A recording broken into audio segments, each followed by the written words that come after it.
صدیقہ، حمیرہ، طیبہ، طاہرہ، عالمہ، فاضلہ، فقیہ، ام عبداللہ، حبیبۃ الرسول، صدیق اکبر کی لخت جگر، حبیب کبریا، امام الانبیاء، حضور نبی کریم صلی اللہ علیہ وآلہ وسلم کی زوجہ اقدس، لا الہ الا اللہ محمد رسول اللہ پہ یقین رکھنے والوں کی والدہ اما عائشہ رضی اللہ تعالیٰ عنہا کا آج یوم وصال ہے۔ آپ کی زندگی آدھی صدیق اکبر اور آدھی حبیب کائنات کے آنگن میں گزری۔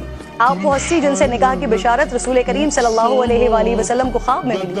آپ وہ ہستی جن کے لیے جبرائیل امین آسمانوں سے سلام لے کر آتے تھے۔ آپ وہ ہستی جن کے والد دنیا کی سب سے عظیم شخصیت کے یار غار کہلائے اور آپ اسی عظیم شخصیت کے رازوں کی امین بنی۔ آپ وہ ہستی جن سے خود رسول اکرم صلی اللہ علیہ وآلہ وسلم فرمائش کرتے تھے کہ عائشہ تھوڑا پانی بچا دیں، اور پھر پیالے پر اسی جگہ سے پانی نوش فرماتے جہاں اما عائشہ کے لب لگے ہوتے ہیں۔